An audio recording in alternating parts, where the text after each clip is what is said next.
Hey guys, Ron here, and in my previous episode of this series, I went to the zoo to find various animals to use as inspiration. I created Pokemon for my own Middle Eastern inspired region, Assone. I already made the starters, legendaries, regional forms, and more, and now it's time to continue the second half of my trip to the zoo and create some more powerful Pokemon in my region. We're trying to find animals that would fit in my region's climate, but I'm not going to be too strict. If you haven't seen the previous videos in the series, make sure to do so. So last time we left off in the Africa section. Let's continue, or at least try to continue. There's supposed to be a Maholi bush baby in here. It looks like this. I tried to capture it, but it's too fast and the enclosure is too dark. We got ourselves some black and white ruffed lemur. Too bad lemurs are only found in Madagascar, and we already have Passimian, and I'm a huge fan of that. Now they have a wide varieties of fish here, but it would be incredibly boring if I made a fish Pokemon in a highly anticipated video like this one. So moving on. The pufferfish is interesting though, but what the hell is this? Even worse, I think this fish has a tumor? Let me know if that's supposed to look like that. There are many crazy looking creatures in the sea. Tamarins are pretty cute and interesting. They already look like Pokemon. The Emperor Tamarin is pretty epic, but the King is too tired, so we can't get a good shot. Okay, I can't clearly catch a glimpse of this feather-tailed glider. It's cute too. I want a Pokemon like this, but it's Australian and we're prioritizing animals in the Middle East. Let's move on to animals we can see up close. I want a Marmoset Pokemon. I may adapt a Fakemon I made 2 years ago into one for this region, but let's find animals I haven't made before. But these Marmosets are hungry for a Pokemon design though. Look at them. I'll save it for later though. We've got some pretty birds here, but I'm eyeing this Curacao. It's got a face. And Pokemon need faces, but I don't have any concept yet. Moving on to frogs. Poison dart frogs are always the coolest. They're chilling with the crickets. Yo, this is a tomato frog? He does look delicious. Look at this alligator. It really is like looking at an ancient creature. But guys, I'm kinda attached to these bats. It's freaking bats! They're way cuter than expected, and there are a ton of them. Now, there are multiple bat Pokemon already, but I want to finally make some fruit bat Pokemon, also known as Mega Bats. They're less off-putting and could make for some interesting Pokemon. Now, I'm obviously gonna have some caves in my region, a pretty big labyrinth actually, and we'll find some bat Pokemon there. But what about a rock bat? It makes sense? How about I make a tiny little bat Pokemon that sits on the ground and whose wings look like stalagmites, and it'll evolve into this big epic flying fox covered in rocks that look like stalactites. Let's go! Its face is basically a fox face with a bat nose, big eyes and wings that have stalagmites at the end, giving it some scruff and rock ears. I'll make it smile so it looks friendly, and eyes that are looking up as if to make sure nobody steps on it, a point on its head that'll make sense when it evolves, and just refining things a bit, shortening the nose so it's cuter, and off screen I gave it a separate head pattern that'll become a helmet mask when it evolves. The evolution is going to be bigger and stand up. I want it to have a relatively sleek head with fox-like ear horns, buff arms, at least for a bat, and claws, and the main element, the stalactite wings, turning the head into more of a helmet and giving it rock aesthetics all around, dragon-like legs, and some refinement, making the proportions more Pokemon-like. I've learned that proportions are important to making something look like a Pokemon, giving it this waist design so it's less flat, some patterns to differentiate between segments, and in the final design I made its nose less bat-like since the pig-like nose looks like that of a microbat, and this is a megabat. And there you have them, fully colored. The tiny Stagmite from Stalagmite and Stagnant evolves into Actite from Stalactite and Active. Stagmites are covered in mineral deposits that drip onto its body from cave ceilings. This offers them protection and camouflage, but makes it hard to fly. They're unable to fly high, so they tend to stay on the ground all day, disguised as stalagmites to hide from predators. At night, they search for fruits. They have relatively good eyesight and smell to compensate for their lack of echolocation abilities. When they sense a predator, they immediately drop to the ground and pretend to be rocks. Stagmites evolve into Actite. This Pokemon has become big and strong as a result of constantly utilizing its heavy wings. Instead of hanging from cave ceilings upside down, it hangs using its sharp claws. As it looks down, if a strong enemy intrudes into its habitat, it'll drop down, spike first on top of its trespassers. It will not harm those it believes are weaker than it though, and will help feed Stagmites who are not yet strong enough to fly. It's not the fastest flyer, but it's incredibly adept at climbing in combat. Here are these Pokemon shinies. Actite has the ability Infiltrator and Rockhead with the hidden ability Tough Claws. I've always wanted a Fruit Bat Pokemon and a Rock Bat Pokemon, so I'm extremely happy that I was able to combine them and create these rad Pokemon. I want them so badly. How can you not want a Floor Bat? It's a bat on the floor. It's officially snake time. This guy gets it. He knows it's snake time. We already have snakes in this region, and I'll think about a regional Arbok for some Cobra action in Assone. Like this one. He's pretty spry for a legless guy. I already made a rattlesnake Pokemon. I wouldn't mind a bearded dragon Pokemon, and not just because he looked directly into my soul. But this handsome boy is from Australia, so... nah. Now the Gila monster is where it's at. This and the beaded lizard are some of my favorite reptiles. I think I want to make a Pokemon version. I love the bees on this guy. They kind of look like camouflage patterns and Morse code even. I think an idea is brewing.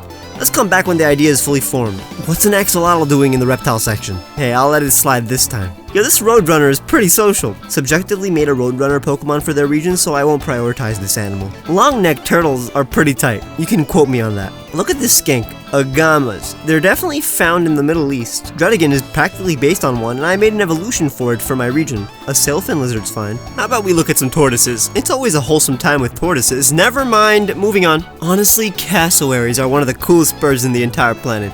It's Australian, so it can't make the cut, but if I ever make a region based on Australia, perhaps it could be related to the ostrich Pokemon I made last episode.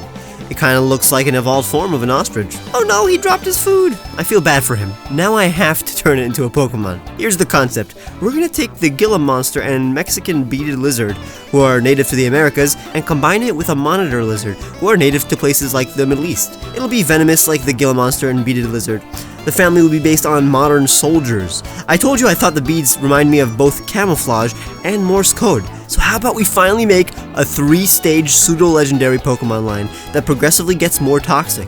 We'll start with the basic stage. It'll be a baby lizard that has Morse code on it, you know, as patterns. It'll be used by its final evolution to send messages between groups. It'll basically be a private in the army. Let's go! I'm actually going to start with a big head with smug eyes. I want it to almost look like a starter. This guy's actually very intelligent. Fat bod, stubby legs, and a short tail, adding a pattern on the head like how the colors on a Gila monster extend onto the top of the head. But also it'll make it look like it has a shaved head, almost like it just joined the army. And now I'm making guides for the Morse code pattern. The dot on its cheek will get bigger and puffier as it evolves. And now it has dots and dashes. I'm giving it camouflage colors. As it evolves, it'll get more toxic looking. Right now it's modeled after the modern digi-camo pattern and color of the US Army, but things change in the final design. Let's talk about Infantrek. From infantry, infant, information, trek, and record. Infantrek is agile and able to cross territories undetected. This tiny Pokemon stores toxic gas inside its body.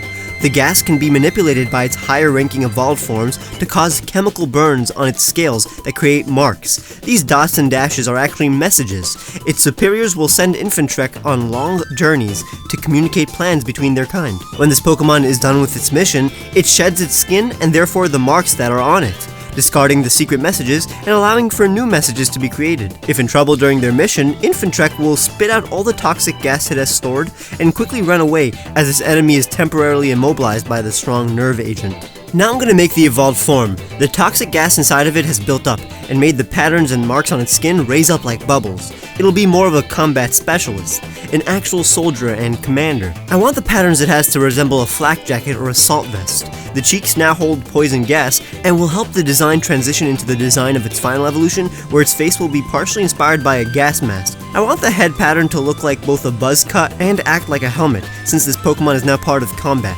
It originally had this masculine pose and boot-like feet, but this will change completely. I even tried to make it salute, but I opted for a more animalistic pose. I gave it shoulder pads, finalized the assault vest design, and made it more feral looking, accentuated the helmet, and finalized its venomous claws. Now it has all these military references without looking like a lizard with clothes. I gave it a tongue to indicate it's a bit less innocent than its Prevo. It uses underhanded tactics, and the colors are a bit more purple. At level 30, Infantrek evolves into Captoxic, the Toxic Captain. Captoxic set out on missions with other comrades and a group of Infantrek that they can command.